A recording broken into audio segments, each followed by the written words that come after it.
Bonjour à tous et bienvenue dans cette émission, chers internautes. Nous allons parler de la RDC où le plan de balkanisation est toujours en marche. En tout cas, le sujet a été relancé par l'évêque du diocèse de Bunia, Monseigneur Dieudonné Uringui, qui dans son homélie a clairement déclaré que le plan de balkanisation est toujours en cours. Il dit qu'il a été en Allemagne et il a vu une carte où le pays a été divisé en 4 parties et il affirme que on veut faire de la RDC comme on a fait au Soudan. Nous avons comme invité Freddy Mulumba. Freddy Mulumba, vous le savez, il est politologue, écrivain, mais aussi directeur général adjoint de la RTNC. Freddy Mulumba, qui a fait passer plus de 10 ans dans la lutte contre la balkanisation de la RDC. Freddy Mulumba, bonjour.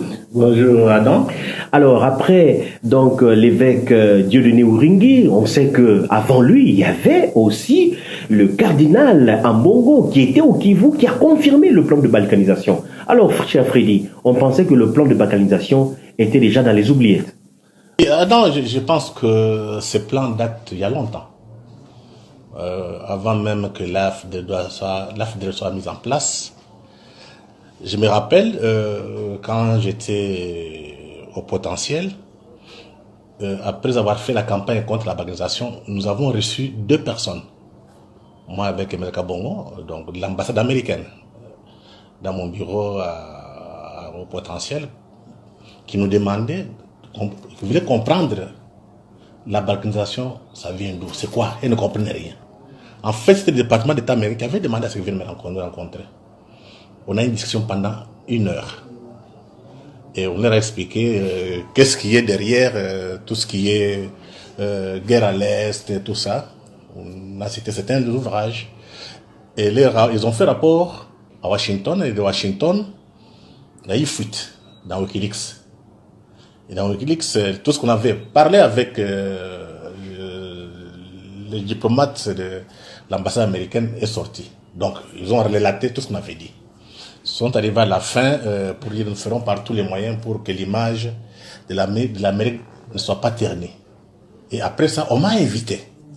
J'ai fait 21 jours en Amérique, en commençant par le département d'État. On nous avait invités. On était 8 Africains avec 2 Congolais.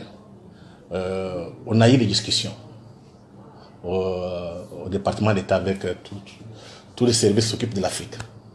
Après discussion, il y a une dame, Catherine.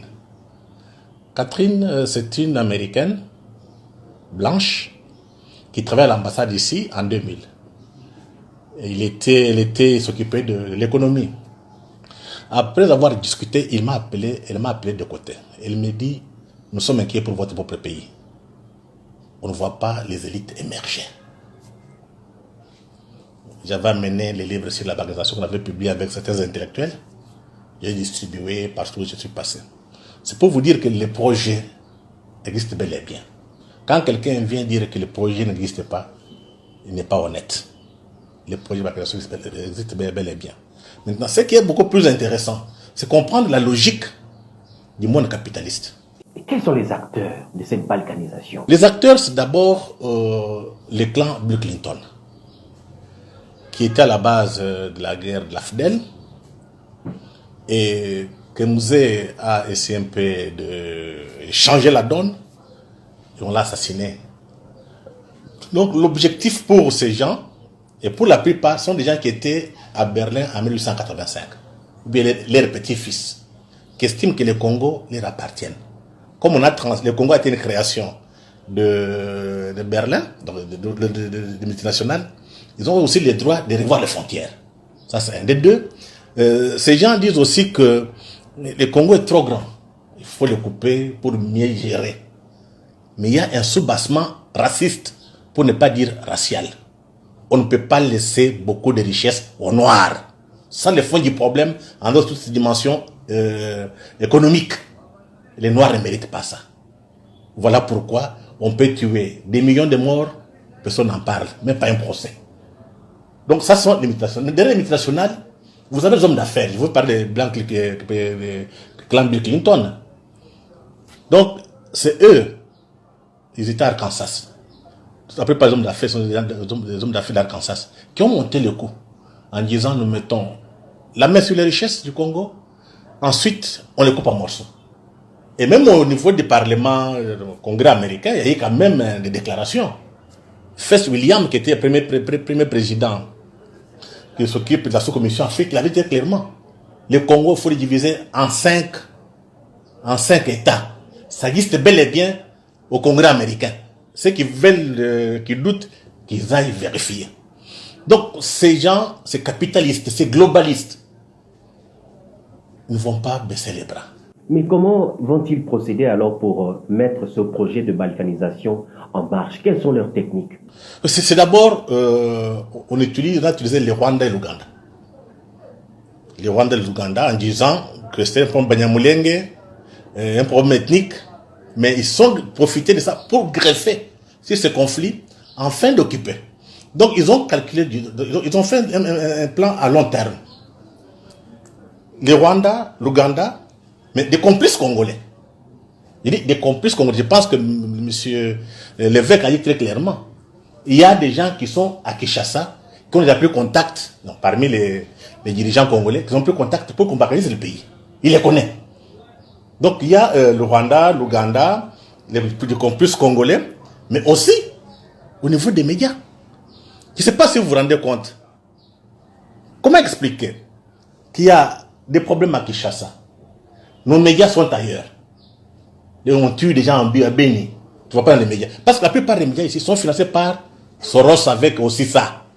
Il n'y a pas seulement que Soros avec ça. La plupart des ONG, des fondations qui financent nos médias ici, sont au service de la balkanisation. Comment ils procèdent? Ils se taisent. Quand il y a des questions, on ne parle pas. Mais il y a aussi les médias traditionnels. Je vous prends l'exemple de la RTNC. Je suis ici. Il y a des coins, il n'y a pas de la RTNC. Vous partez vers Kamina, ni la radio, ni la télévision. C'est pour qu'avec le temps, les gens oublient qu'il y a un État central à Kinshasa. En oubliant, parce qu'on ne voit pas la télévision nationale, ni la radio, ils oublient, et on va leur proposer, faites cela, acceptez Kinshasa est très loin, parce que c'est leur discours. Mais ils sont soutenus par les fondations qui financent les médias. Que ce soit maintenant les médias publics, que ce soit les médias privés. C'est comme ça qu'on sait que on ne peut pas comprendre qu'un pays soit attaqué, vous avez la télévision nationale, il n'y a rien. Il y a un problème. Est-ce que vous avez vu un État, des hommes politiques congolais se lever pour dire ça ne marche pas, il faut discuter sur ce qui se passe à l'Est? Rien du tout. La complicité est tellement grave. Je pense qu'on est arrivé à un niveau tel que on ne doit pas baisser les bras. C'est un combat. Justement, un combat de la liberté. Donc, qu'est-ce qu'il faut faire maintenant pour sortir de ce plan de balkanisation qui date depuis longtemps, vous l'aviez dit, mais ça continue, ils ne vont pas baisser les bras. Comment faut-il s'en sortir? Trois choses.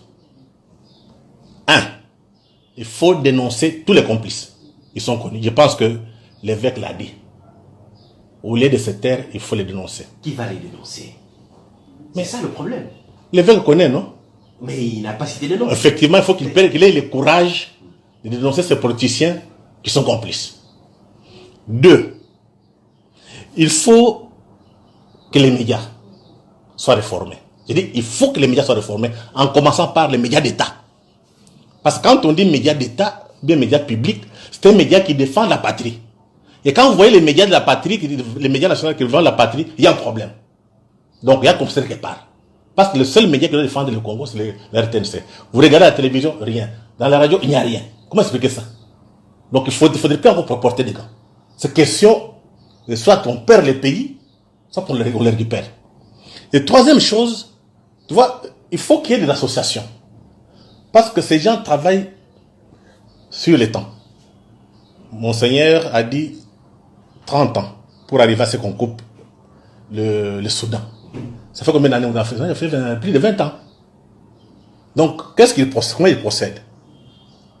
On tue des Congolais qui sont aux frontières.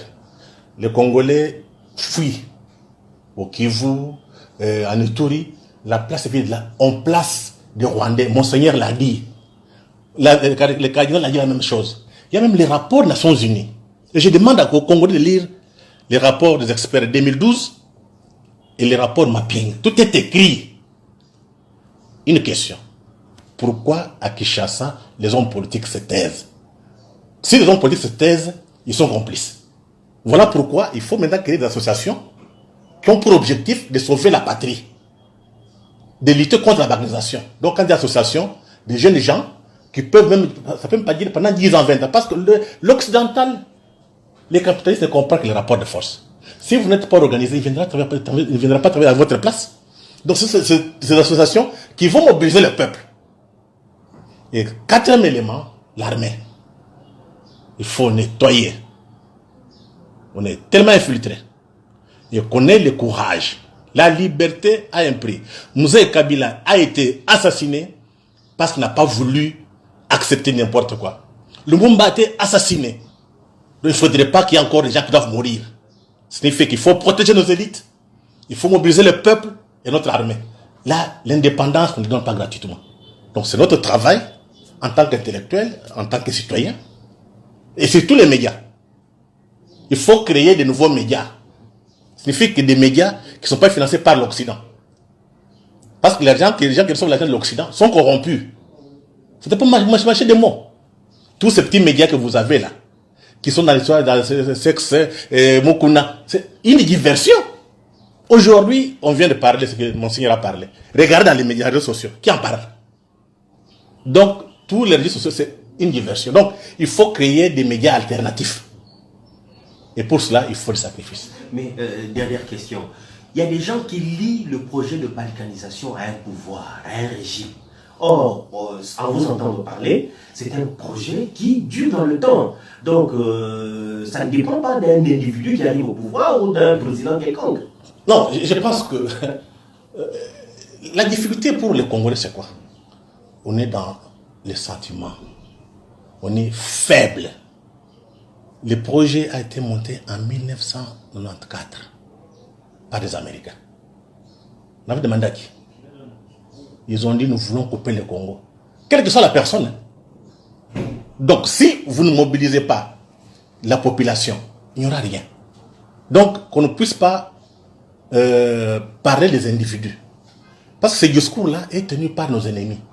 Ils tiennent ce discours pour nous diviser. Donc, il faut qu'on soit très prudent. Qu'on soit très prudent. On tient ce discours pour diviser. Donc, il ne faut pas les écouter. Notre problème, mobiliser notre peuple.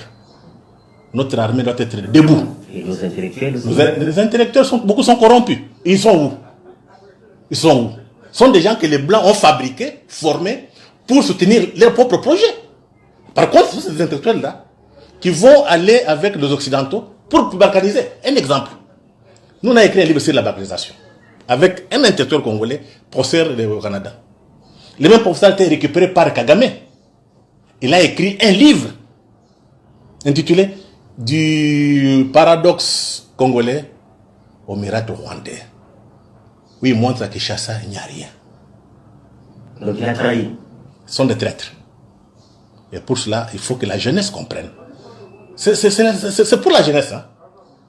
D'ici 20 ans, 30 ans, ceux qui ont 20 ans auront 50 ans. Ils seront dans quel état? Mais aussi interpeller ceux qui disent politique. On va laisser notre pays dans quelles conditions? Les générations qui viendront vont vivre où? Voilà aussi l'interpellation de Monseigneur. Oui. Et ça demande que les jours aujourd'hui, tout le monde doit être debout. Commencez d'abord par s'organiser. On parle en désordre. S'il y a plusieurs associations, avec comme objectif, non à la banalisation. Parce que la plupart des associations qu'on a sont financées par les ONG internationales. Au Filimbi, il y a encore ce soir de Lucha. C'est pour nous embrouiller. Comme les enfants n'ont pas le sens de l'histoire, on les manipule. Donc on ne porte plus des gants. C'est question de vie ou de mort. Merci beaucoup, merci. Nous retiendrons dans ce que l'évêque a dit. Il a dit, si nous ne faisons pas attention, nous allons être esclaves dans notre propre pays. Une phrase que vous avez l'habitude de répéter d'ailleurs. Disons merci à tous ceux qui nous suivent et merci à vos remarques, à vos suggestions, à vos encouragements aussi. Au revoir et à la prochaine. Nabiso Congolais, car on sait